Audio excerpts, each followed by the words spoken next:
പരിശുദ്ധാത്മാവ് ഇന്ന് ആഗോള സഭയിലെ വിശുദ്ധ കുർബാനയുള്ള തിരുവചനങ്ങളോട് നമ്മളെ ഓർപ്പിക്കാൻ ശ്രമിക്കുന്നത്, നമ്മളോട് കരുണ കാണിക്കാൻ വേണ്ടിയാണ് ദൈവം മനുഷ്യനായി ഭൂമിയിലേക്ക് വന്നത്. നമ്മുടെ മേൽ വരാനിരുന്ന പാപത്തിന്റെ ശിക്ഷ തൻ്റെ മേൽ ഏറ്റെടുത്തുകൊണ്ട് നമ്മളെ സ്വതന്ത്രരാക്കാനാണ് ദൈവം മനുഷ്യനായി ഭൂമിയിലേക്ക് വന്നത്. ഏക സത്യ ദൈവം, പിതാവും പുത്രനും പരിശുദ്ധാത്മാവുമായ ദൈവം. പലപ്പോഴും നമുക്ക് ചിന്താക്കുഴപ്പമുണ്ടാക്കുന്ന കാരണം ഒരു ദൈവം മൂന്ന് ആള് എന്നൊക്കെ പറയുമ്പോൾ, ഇപ്പൊ ദൈവത്തിന്റെ നമ്മളോടുള്ള വെളിപ്പെടുത്തലാണ്.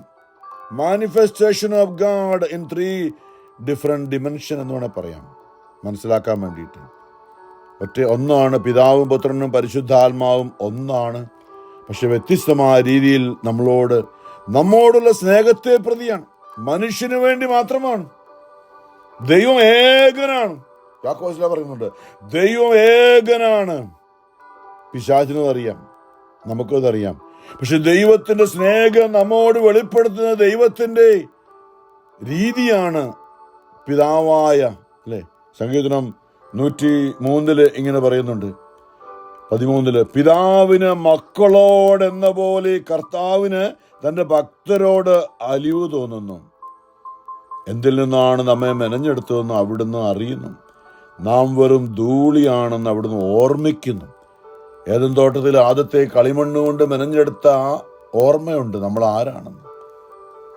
നമ്മൾ മരിച്ചു കഴിയുമ്പോൾ നമ്മൾ വെറും മണ്ണാകുന്നവരാണെന്ന് ദൈവത്തിന് അറിയാം, അല്ലേ? നമ്മൾ പഴയ നിയമത്തിലെ സർവ്വസൃഷ്ടാവായ ദൈവത്തെ ഓർക്കുമ്പോൾ അവിടെയാണ്. അതുകൊണ്ടാണ് പുത്രനായ ദൈവം നമ്മോട് കരുണ കാണിച്ചുകൊണ്ടാണ് പുത്രനായ ദൈവം മനുഷ്യരുടെ ഇടയിൽ വന്ന് പിറന്നപ്പോൾ അത് ഏറ്റവും താഴ്ന്നവനായിട്ടാണ് വന്നത്. നമ്മൾ നോക്കുമ്പോൾ നമ്മളെ സ്നേഹിക്കുന്ന ദൈവത്തിന്റെ ആ ഒരു സ്നേഹം നമുക്ക് വെളിപ്പെട്ട് കിട്ടാനായിട്ട് ഒരു അധികാരിയായിട്ട്, രാജാവായിട്ടല്ല വന്നത്. രാജാതിരാജനും സർവശക്തനുമായ ദൈവം, രാജാക്കന്മാരുടെ രാജാവായ ദൈവം ഭൂമിയിൽ ജനിച്ചത് ഒരു അടിമയെ പോലെയാണ്. നമുക്കറിയാം, വെറും കാലിത്തൊഴുത്തിൽ മൃഗങ്ങളുടെ ഇടയിൽ ജനിച്ചു. എന്തിനു വേണ്ടിയാണ്? ഈ ഭൂമിയിൽ ഒരു മനുഷ്യനും പറയാൻ ഇടയാകരുത്, ഇതുപോലെ ആരെങ്കിലും ജനിച്ചിട്ടുണ്ടോ? സ്വന്തം ആൾക്കാരോടൊക്കെ ഇന്ന് ഒരു ഗർഭിണിയായ സ്ത്രീയോട് അലിവ് തോന്നാത്ത ആരാണുള്ളത്? പ്രസവ സമയം എന്ന് പറയുമ്പോൾ എവിടെയെങ്കിലും സ്ഥലം ഒരുക്കി കൊടുക്കും, അല്ലേ? അതിനുള്ള സൗകര്യം ഒരുക്കി കൊടുക്കുന്നു. അവിടെ എത്രയെല്ലാം സത്രങ്ങളുടെ വാതിൽ മുട്ടി വിളിച്ചു, ആരും കരുണ കാണിച്ചില്ല. അപ്പൊ അത് ദൈവം അങ്ങനെ തീരുമാനം എടുത്താണ്. അതിലൂടെ എല്ലാം കടന്നു പോകുമ്പോൾ ഈ ഭൂമിയിലുള്ള ആർക്കും പറയാൻ ഇടയാകരുത്, ഞാൻ പോകുന്ന വഴി എന്താണെന്ന് നിനക്ക് അറിയില്ല എന്ന്.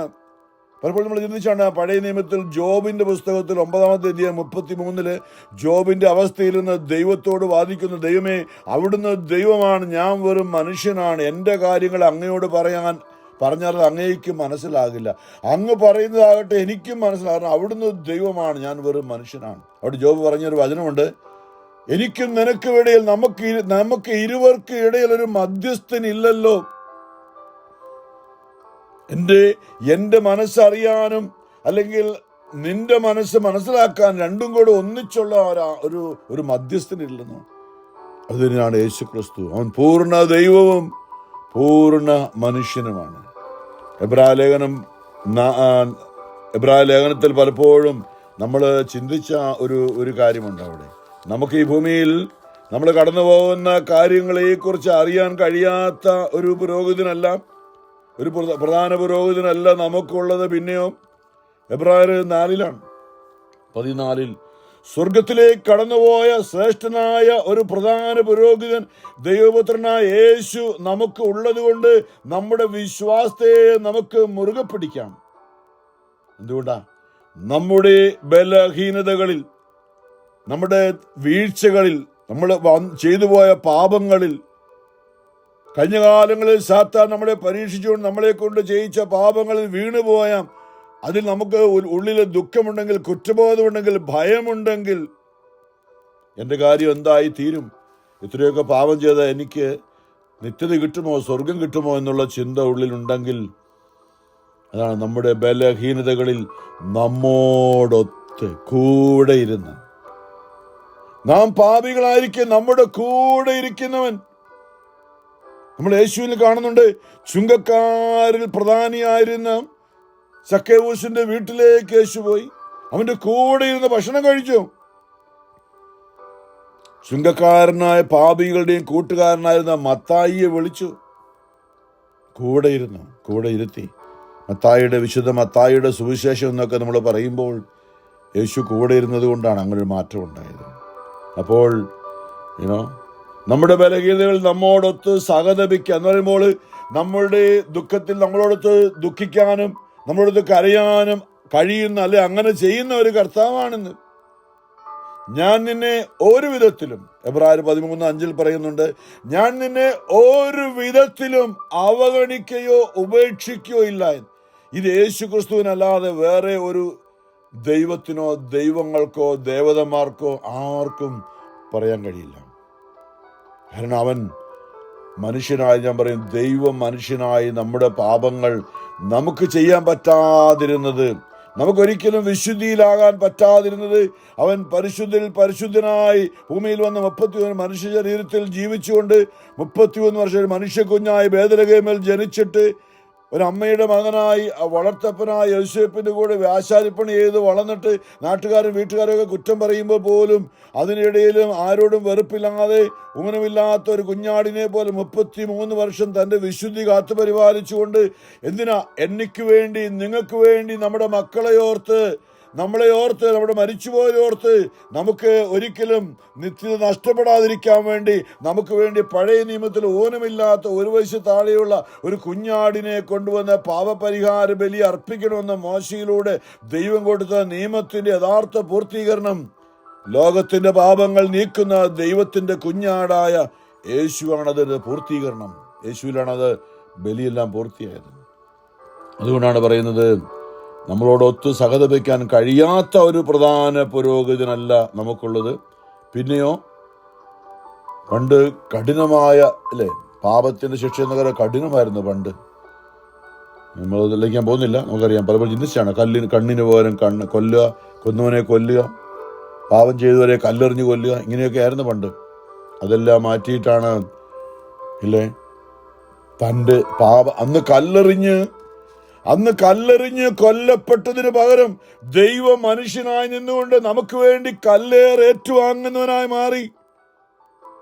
നമ്മുടെ പാപത്തിന് പകരം അന്ന് പാപിനിയായ സ്ത്രീയെ കല്ലെറിഞ്ഞ് കൊല്ലുവാനായി വിധിച്ചപ്പോൾ നമുക്കറിയാം, നിങ്ങളിൽ പാപമില്ലാത്തവൻ ആദ്യത്തെ കല്ലെറിയട്ടെ എന്ന് പറഞ്ഞുകൊണ്ട് അവളെ യേശു സ്വതന്ത്രയാക്കിയെങ്കിൽ അതിന്റെ കാരണം കാൽവരി കുരിശിൽ അവളുടെ പാപങ്ങൾ ഏറ്റെടുക്കാൻ തീരുമാനമെടുത്തുകൊണ്ടാണ്. അവള് കല്ലേറുകൊണ്ട് മരിക്കേണ്ടതിന് പകരം അവൻ ചാട്ടവാറടിയേറ്റ് രക്തം ചിന്തി കുരിശിൽ മരിച്ചു, ആ പാവിനിയായ സ്ത്രീക്ക് വേണ്ടി.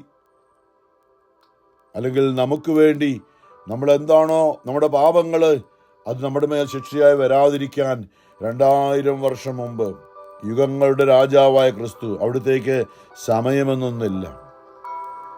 സംഗീതം 90 പറയുന്നുണ്ട്, ദൈവത്തിന് നമ്മുടെ ഒരു ദിവസം അല്ലെങ്കിൽ 1000 അല്ലെ 10,000 വർഷം, 1,000,000 years എന്നൊക്കെ പറഞ്ഞ രാത്രിയിലെ ഒരു യാമം പോലെയുള്ളെന്ന്.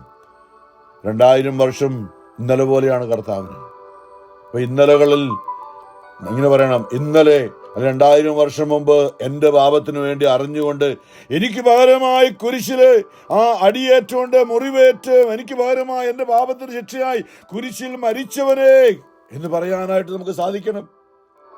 അതാണ് നമുക്കൊരു പ്രധാന പുരോഹിതൻ. എന്താ, നമ്മളവനെ അറിയണം, എന്താ നമുക്ക് വേണ്ടി ചെയ്യുന്നു.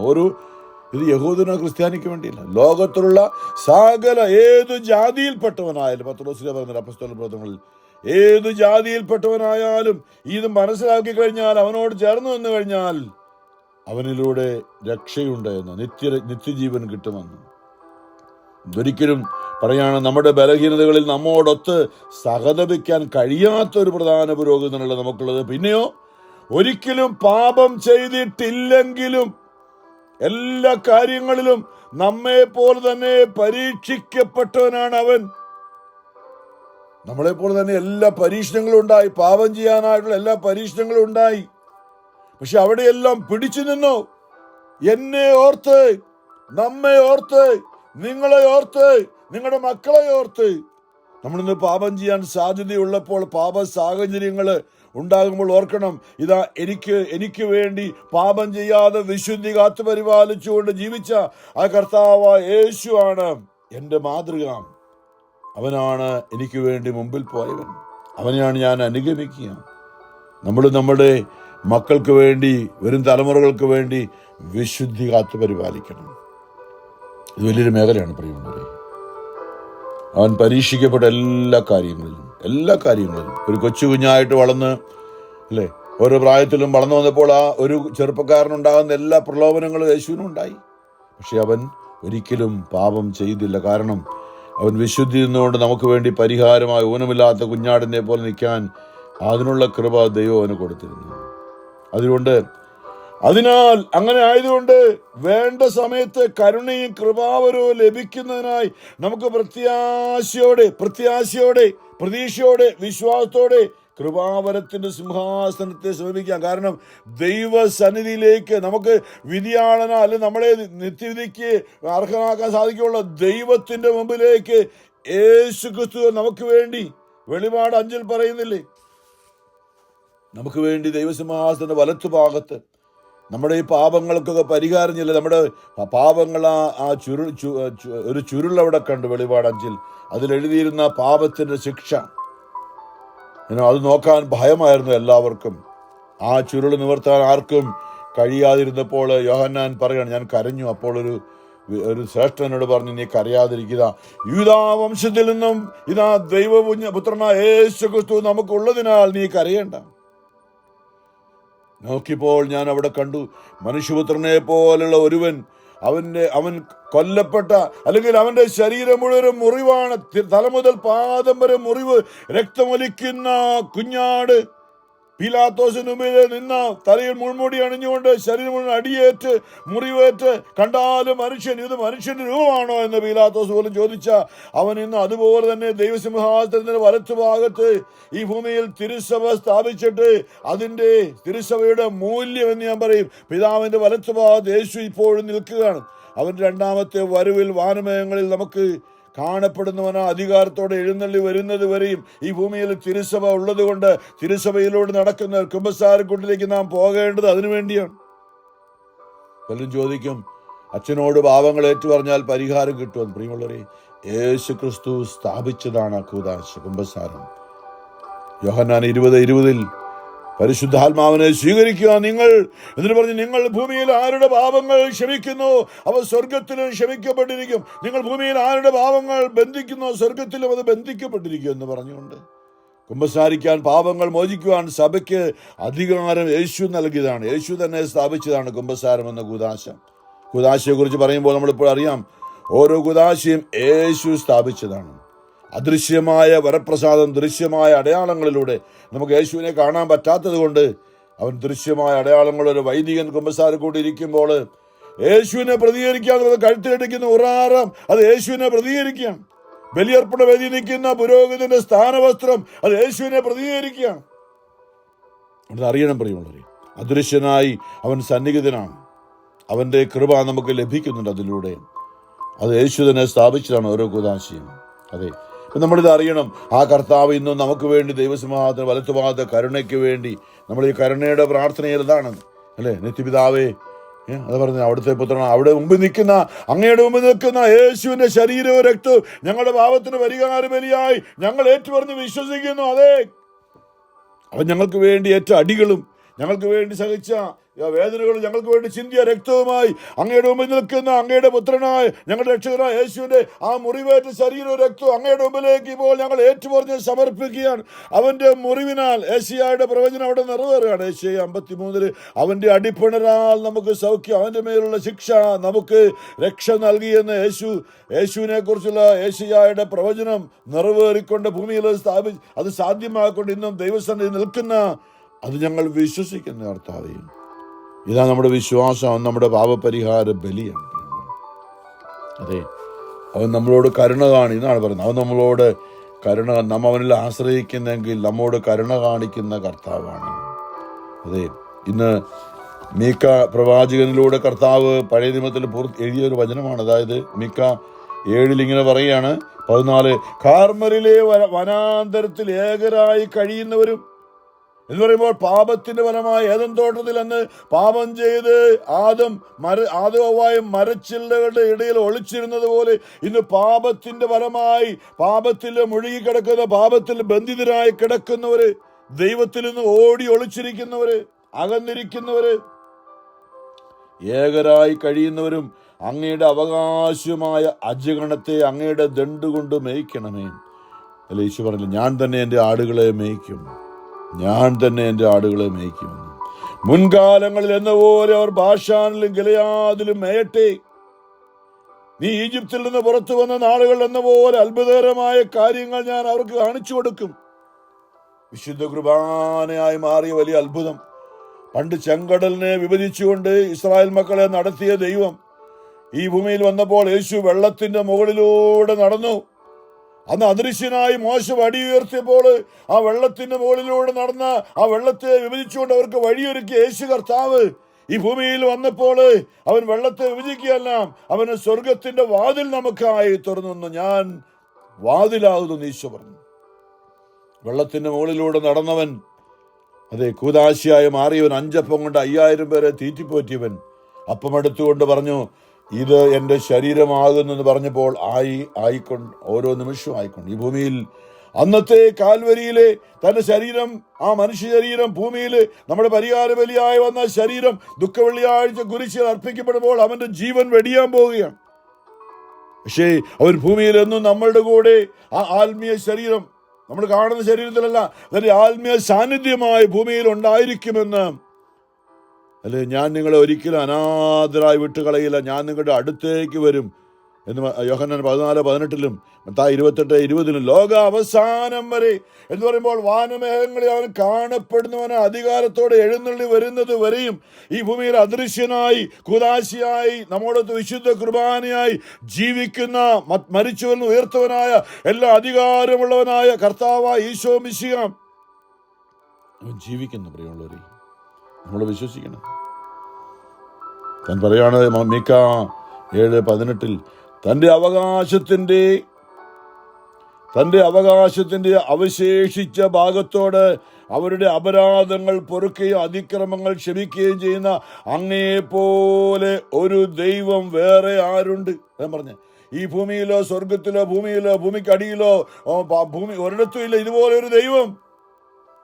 ഫിലിപ്പിയർ 2 പറഞ്ഞില്ലേ, ഇത് കർത്താവ് യേശുവിന്റെ നാമത്തിനു മുമ്പിൽ സ്വർഗത്തിലും ഭൂമിയിലും പാതാളത്തിലുമുള്ള സകലരും മുട്ടുകൾ മടക്കേണ്ടതിനും സകല എല്ലാ നാവുകളും യേശു ദൈവമാണ്, കർത്താവാണെന്ന് പിതാവായ ദൈവത്തിന്റെ മഹത്വത്തിനു വേണ്ടി, അതായത് പിതാവായ ദൈവം പുത്രനായി ഭൂമിയിലേക്ക് വന്നതാണ്. മനുഷ്യരുടെ പാപത്തിന് പരിഹാരമായി ഏക സത്യ ദൈവം ഈ ഭൂമിയിൽ നമ്മുടെ ഇടയിൽ വസിക്കുന്ന ദൈവമാണ്, വസിച്ച ദൈവമാണ്, ഇന്നും വസിക്കുന്ന ദൈവമാണ് എന്ന് നമ്മൾ അറിയാനായിട്ട് ആ ദൈവപിതാവിന്റെ മഹത്വത്തിന് വേണ്ടി, അല്ലെ ത്രിത്വിക ദൈവത്തിന്റെ മഹത്വത്തിന് വേണ്ടി എല്ലാ നാവുകളും യേശു കർത്താവാണ് എന്ന് പറയുമ്പോൾ, യേശു ക്രിസ്തു എന്റെ പാപത്തിന് പരിഹാര ബലിയായി തന്നെ അർപ്പിച്ചു, അവൻ എന്നെ വീണ്ടെടുത്തു, അവൻ മൂലം ഞാൻ നിത്യതയിലേക്ക് എന്റെ പാപത്തിന് ശിക്ഷ എന്റെ മേലെ വന്നത് അവൻ മായ്ച്ചു കളഞ്ഞു. കൊളോസ് ലേഖനത്തില് അല്ലേ, നമ്മുടെ കഴിഞ്ഞ ദിവസമൊക്കെ ചിന്തിച്ചാണ്. കൊളോസ് ലേഖനത്തില് നമ്മൾ അറിയണം, അതാ നമ്മള് അവന്റെ കൂടെ ഇരിക്കുന്നവരാണ്, നമ്മളെ അവന്റെ കൂടെ ഇരുത്തിയിരിക്കുന്നതാണ്. ഈ ഭൂമിയിലാണ് നാം ജീവിക്കുന്ന, സഭയിലായിരിക്കുമ്പോൾ മാമോദീസായിലൂടെ നമ്മൾ കുരിശിൽ അവനോട് തറയ്ക്കപ്പെട്ടു, നമ്മുടെ പാപങ്ങളെ അവൻ ഏറ്റെടുത്തു, നമ്മൾ അവനോടുകൂടെ മരിച്ചുയർത്തു. നാം അവനോടുകൂടെ നമ്മുടെ ഭൂമിയിൽ ജീവിക്കുകയാണ്. പക്ഷെ സ്വർഗത്തിൽ നമുക്കൊരു കസേര, അല്ലെങ്കിൽ ഒരു സ്ഥാനം, ഒരു ഭവനമുണ്ട്. ഞാൻ നിങ്ങൾക്കൊരു ഭവനം ഒരുക്കിയിട്ട് ഞാൻ ആയിരിക്കുന്നത് നിങ്ങളും ആയിരിക്കേണ്ടത്, ഞാൻ വീണ്ടും നിങ്ങളെയും കൂട്ടിക്കൊണ്ടുപോകുമെന്ന് പറഞ്ഞാൽ, നമ്മൾ മരിച്ചു കഴിയുമ്പോൾ നമ്മുടെ ആത്മാവ് നിത്യതയിലേക്ക് കൊണ്ടുപോകാൻ വേണ്ടി എല്ലാ സംവിധാനങ്ങളും ചെയ്തിരിക്കുന്ന യേശു ക്രിസ്തുവിനോട് കൊളോസ്യർ 3 പറയുന്നുണ്ട്. എന്താ ഇപ്പോൾ യേശു എവിടെ? നമ്മൾ വിശ്വാസ പ്രമാണത്തിൽ പറയുന്നുണ്ട് അല്ലേ, സ്വർഗത്തിലേക്ക് ആരോഹണം ചെയ്ത് പിതാവിന്റെ വലത്തു ഭാഗത്തിരിക്കുന്നുവെന്ന്. അത് വചനപ്രകാരമാണ്. കൊളോസ്യർ 3:1 പറയുന്നുണ്ട്, ക്രിസ്തുവിനോടൊപ്പം നിങ്ങൾ ഉയർപ്പിക്കപ്പെട്ടെങ്കിൽ ദൈവത്തിന്റെ വലത്തുഭാഗത്ത് എന്ന് പറഞ്ഞ ഞാൻ വെളിപാട് 5 ദൈവത്തിന്റെ വലത്തുഭാഗത്ത് അവൻ നമുക്ക് വേണ്ടി നിൽക്കുകയാണ്. ദൈവത്തിന്റെ വലത്തുഭാഗത്ത് ഉപവിഷ്ടനായിരിക്കുന്ന, അല്ലെങ്കിൽ അധികാരമുണ്ട് അവന്, എല്ലാ അധികാരമുണ്ട്. സാത്താന് മേൽ അധികാരമുള്ളവൻ ഉപവശനായിരിക്കുന്ന ക്രിസ്തു വസിക്കുന്ന ഉന്നതങ്ങളിൽ ഉള്ളവയെ അന്വേഷിക്കുവിൻ എന്ന് പറയുന്നത് നമ്മൾ അവിടെയാണ്, അവിടുത്തെ കാര്യമാണ്. കാരണം നമ്മൾ അവിടേക്ക് എത്തേണ്ടവരാണ്. ഭൂമിയിലുള്ള വസ്തുക്കളിലല്ല, പ്രത്യുത ഉന്നതങ്ങളിലുള്ളവയിൽ ശ്രദ്ധിക്കുവിൻ. നമ്മൾ നോക്കുന്നുണ്ടോ? അത് ഈ ഭൂമിയിലുള്ള അടിച്ചുപൊളിച്ച് ഇവിടുത്തെ കാര്യങ്ങൾ മാത്രം നമ്മൾ ഏറ്റവും വലിയ മണ്ടന്മാരെന്ന് ഞാൻ പറയും. ഈ നിമിഷം മരിച്ചാൽ നമ്മുടെ ശരീരം മണ്ണാകും, പക്ഷെ നമ്മുടെ ഉള്ളിൽ എന്താ ചിന്തിച്ചു, നമ്മുടെ ആത്മാവ് ദൈവം തന്നതാണ്. അത് നിത്യതയിൽ എത്തേണ്ടതാണ്. അത് ദൈവം അതിനുവേണ്ടി നിങ്ങളുടെ ജീവൻ നമ്മുടെ ആത്മാവ് ക്രിസ്തുവിനോടൊപ്പം ദൈവത്തിൽ നിഗൂഢമായി സ്ഥിതി ചെയ്യുന്നു. നമ്മുടെ ജീവൻ ദൈവത്തിൽ നിന്നാണ് നാം വന്നത്. ഏതും തോട്ടത്തിലാണെന്നുള്ള ദൈവത്തിന്റെ നിശ്വാസമാണ് ആത്മാവ് നമ്മുടെ ആദത്തിന്റെ ഉള്ളിൽ. സഭാപ്രസംഗൻ 11:5 നമ്മൾ ചിന്തിച്ചു, അമ്മയുടെ ഉദരത്തിൽ ഉരുവായപ്പോൾ ദൈവത്തിന്റെ ചൈതന്യമാണ് നമ്മുടെ ആത്മാവ്. നമ്മൾ മരിക്കുമ്പോൾ തിരിച്ചു ദൈവത്തിങ്കിൽ എത്തണം. മരണമില്ലാത്ത അവസ്ഥയാണ്, നിത്യതയാണ് നമ്മുടെ ജീവൻ. നമ്മളെ ദൈവം തൻ്റെ ഛായയിലും സാദൃശ്യത്തിലുമാണ്. ഒരിക്കലും അവസാനമില്ലാത്ത ദൈവത്തിൻ്റെ ഛായ. അവനോടൊപ്പം നാം എന്ന് മരിച്ചാലും, നമ്മുടെ ശരീരം മരിച്ചാൽ നമ്മുടെ ആത്മാവ് അവനോടൊപ്പം ആയിരിക്കാൻ വേണ്ടിയാണ് പ്രിയമുള്ളവരെ. അപ്പോൾ നമുക്ക് അതുകൊണ്ടാണ് ദൈവം നമ്മളെ ഒരിക്കലും കൈവിടാതെ നമ്മുടെ പുറകെ നടക്കണം. നാം എവിടെ പോയാലും കാരണം നമ്മുടെ ആത്മാവ് നിത്യതയിൽ എത്തേണ്ടതാണ്. നമ്മൾ ആരുമായിക്കൊള്ളട്ടെ എന്നിട്ട് ചിന്തിച്ചില്ലേ, പാപിയെ തേടി വരുന്ന ദൈവം. കാരണം എന്താ? ആത്മാവ് ദൈവസന്നിധിയിൽ എത്തേണ്ടതാണ്. അതുകൊണ്ടാണ് നമ്മുടെ ജീവനായ ക്രിസ്തു, ഞാൻ പറഞ്ഞു, പ്രത്യക്ഷനാകും. ഇപ്പോൾ പ്രത്യക്ഷനല്ല, ഇപ്പോൾ അപ്രത്യക്ഷനാണ്, ഇപ്പോൾ അദൃശ്യനാണ്. കൂദാശിയായ ഭൂമിയിൽ അദൃശ്യനായി നമ്മെ നയിച്ചുകൊണ്ടിരിക്കുന്നു. പക്ഷെ അവൻ വരുമ്പോൾ വാനമേഘങ്ങളിൽ പ്രത്യക്ഷനായി എല്ലാവരും കാണുക വരുമ്പോൾ അവനോടുകൂടെ നിങ്ങളും മഹത്വത്തിൽ പ്രത്യക്ഷപ്പെടും. അന്നാണ് നമ്മൾ അവനെ പോലെ ആയിത്തീരും ഒരു ആത്മീയ ശരീരം നമുക്ക് കിട്ടുമെന്നൊക്കെ പറയുന്നത്. അതുകൊണ്ട് നമുക്ക് അവൻ നൽകുന്ന കരുണയിൽ ആശ്രയിക്കാൻ പ്രിയമുള്ളവരെ. ഇന്നത്തെ സുവിശേഷം അവനെപ്പോലെ ആകാൻ യേശുവിന് സ്വന്തമായിട്ടുള്ളത് ആരാണെന്നാണ് ഇന്ന് പറയുന്ന മത്തായി 12:46-50 വരെ. അവൻ ജനക്കൂട്ടത്തോട് പ്രസംഗിച്ചുകൊണ്ടിരുന്നപ്പോൾ അവൻ്റെ അമ്മയും സഹോദരനും അവനോട് സംസാരിക്കാൻ ആഗ്രഹിച്ച് പുറത്തു വന്നിരുന്നു. ഒരുവൻ അവനോട് പറഞ്ഞു, നിന്റെ അമ്മയും സഹോദരനും നിന്നോട് സംസാരിക്കാൻ ആഗ്രഹിച്ച് പുറത്തു നിൽക്കുന്നു. യേശു അവനോട് പറഞ്ഞു, ആരാണ് എൻ്റെ അമ്മ, ആരാണ് എൻ്റെ സഹോദരൻ? തൻ്റെ ശിഷ്യരുടെ നേരെ കൈ ചൂണ്ടിക്കൊണ്ട് അവൻ പറഞ്ഞു, ഇതാ എൻ്റെ അമ്മയും സഹോദരനും. സ്വർഗസ്ഥനായ എൻ്റെ പിതാവിൻ്റെ ഇഷ്ടം നിറവേറ്റുന്നവൻ ആരോ അവനാണ് എൻ്റെ സഹോദരനും സഹോദരിയും അമ്മയും. പരിശുദ്ധ അമ്മ അത് പൂർത്തിയാക്കിയെന്ന് ഞാൻ ഇടയ്ക്ക് ഓർപ്പിച്ചു. കാരണം ശിഷ്യന്മാരെ കൈ ചൂണ്ടിക്കട പറഞ്ഞെങ്കിൽ അവരെല്ലാം ഇട്ടിട്ട് പോയി യേശുവിനെ. പരിശുദ്ധ അമ്മയാണ് യേശുവിൻ്റെ കുരിശിൻ്റെ പിന്നാലെ പോയതും കുരിശിൽ മരിക്കുമ്പോഴും പരിശുദ്ധ അമ്മ അവിടെ നിന്നുകൊണ്ടാണ് യോഹന്നാൻ പോലും അവിടെ നിന്നത്. ഇന്നും നമ്മളെ സ്നേഹിച്ചുകൊണ്ട് ഭൂമിയിൽ നമ്മളോട് കരുണ കാണിച്ചുകൊണ്ട് മീക്ക പറഞ്ഞതുപോലെ നമ്മുടെ പാപങ്ങൾ ആഴിയുടെ അഗാധങ്ങളിലേക്ക് തൂത്തെറിഞ്ഞു. ഓർക്കല, സമുദ്രത്തിലേക്ക് എറിഞ്ഞു കളഞ്ഞാൽ പിന്നെ എന്തെങ്കിലും കാണാൻ പറ്റുമോ? ആഴിയുടെ അഗാധങ്ങളിലേക്ക് എറിഞ്ഞു കളയാം പറയാണ്. അങ്ങനെ ഒരു ദൈവം വേറെ ആരുണ്ട്? അവിടുന്ന് തൻ്റെ കോപം എന്നേക്ക് വെച്ച് പുലർത്തുന്നില്ല. എന്നാൽ അവിടുന്ന് കാരുണ്യത്തിൽ ആനന്ദിക്കുന്നു. അവിടുന്ന് വീണ്ടും നമ്മോട് കാരുണ്യം കാണിക്കും. നമ്മുടെ അകൃത്യങ്ങളെ അവിടുന്ന് ചവിട്ടി മെതിക്കും. ആഴിയുടെ അഗാധങ്ങളിലേക്ക് നമ്മുടെ പാപങ്ങളെ അവിടുന്ന് തൂത്തെറിയും. എനിക്കിനി കാണില്ല നിങ്ങളുടെ പാപങ്ങൾ. നിങ്ങൾ എൻ്റെ സ്വന്തമാണ്, എൻ്റെ മക്കളാണ്. നിങ്ങൾ എൻ്റെ അമ്മയെ പോലെയാണ്, എൻ്റെ സഹോദരരെ പോലെയാണ്, എൻ്റെ സ്വന്തമാണ് നിങ്ങൾ. അതെ, പിതാവിൻ്റെ ഇഷ്ടം നിറവേറ്റി നമ്മൾ ജീവിക്കുമ്പോൾ പൂർവ്വകാലം മുതൽ ഞങ്ങളുടെ പിതാക്കന്മാരോട് വാഗ്ദാനം ചെയ്തിരുന്നത് പോലെ അങ്ങ് യാക്കോബിനോട് വിശ്വസ്തതയും അബ്രാഹത്തോട് കാരുണ്യവും കാണിക്കും. അതെ, നമ്മൾ എബ്രായർ 13:5 ഞാൻ നിന്നെ ഒരു വിധത്തിലും അവഗണിക്കുകയോ ഉപേക്ഷിക്കുകയോ ഇല്ല.